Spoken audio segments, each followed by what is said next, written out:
So now we've reached the last stage of doing exploratory data analysis with a categorical variable.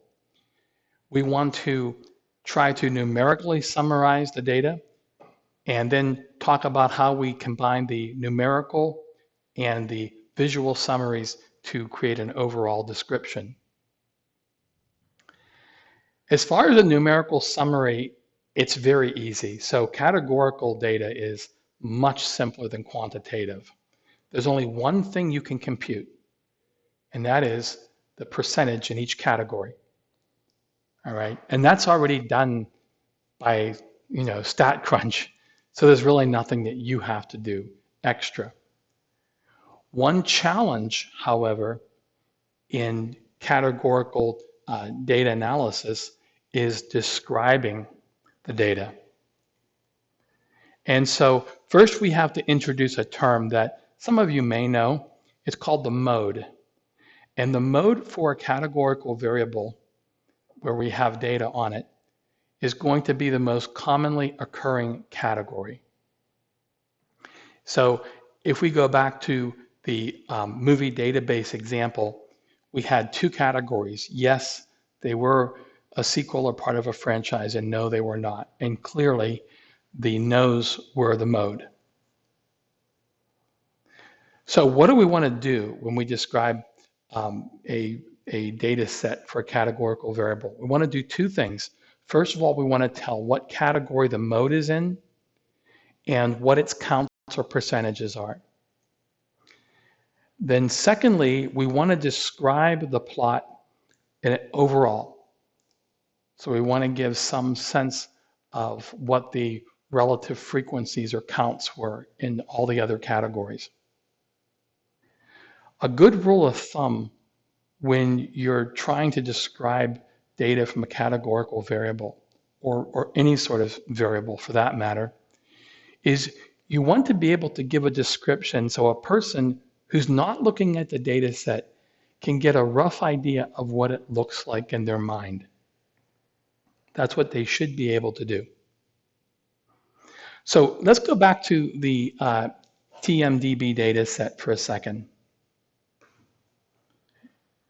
So if we look at this data set, we know that the mode is the nose, and it occurs roughly 92.8% of the time. Now here's what we don't want to do. We don't want to give the exact percentages usually. So if you say, okay, in the data set we were looking at the 2015 movies and seeing whether they were sequels or part of a franchise, 92.8% were not, and 7.2% were. And you can tell already when you start to describe a data set like that, people's minds are going to turn off. They can't see that, mentally. The details of those numbers are going to throw people. So what you want to do is you want to give a rough description. Again, remember, the point of the description is you want them to get a rough idea of what the data looks like. So I'm going to round off a little bit, okay? This is close to 90, this is close to 10, somewhere in that neighborhood. There's error anyhow, sampling error, right? So it's not too wrong to do that, but I'm just going to round these off.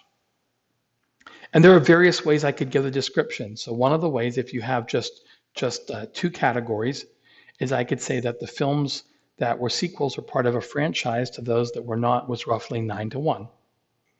Okay? So that means that there's 9 that aren't to every one that is. Or you could say roughly 90% of the films were not sequels or part of a franchise. Notice that in both cases I gave the mode and I told how likely the mode was to occur. And that's pretty much all we need to do. Now, where it gets complicated is where you have more than two categories. So let me just show you an example.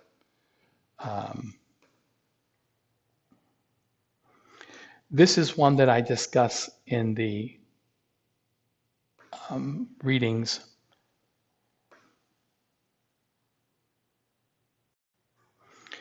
So if we were to look at, for example, And I thought I saved that data set on gold medals, but I don't think I did. This is a data set where I'm looking at the first digit of a large number of checks. So this is a check number, which is just a categorical ID. I don't need that. But I'm going to look at the first digits here, and I'm going to graph this. So I'm going to look at the first digit. I'm going to look at percentages. I'm going to put the values above the bars. And here we're going to see that this is more complicated. And what I'm going to be doing here is trying to describe a relationship. So what I would say is that the most commonly occurring first digit was the number 1, which occurred roughly 30% of the time. And then the percentages of the subsequent digits tended to decrease until we got to 9, which had a percentage of roughly around 4. Now again, this is not an exact description. You can see that it's not strictly decreasing, right? Here we have decreasing and then increasing, but I'm really describing the trend. Okay, so I would start off saying what the mode was, I would describe the trend of the relationship, and I might describe the value of the last a category here. Okay, but it becomes a little more difficult. And we're going to do a little bit of practice in class. I don't expect you to be experts. This takes some time to learn, kind of knowing how to round off. Students don't generally feel comfortable sometimes rounding 92.8 to 90. But again, if you understand the purpose, you just want to give somebody a rough idea of what the data looks like. If you compare 92.8 and 7.2 versus 90 and 10, the graphs look very similar mentally, right? Okay, that's pretty much all we have to do for exploratory data analysis with a categorical variable.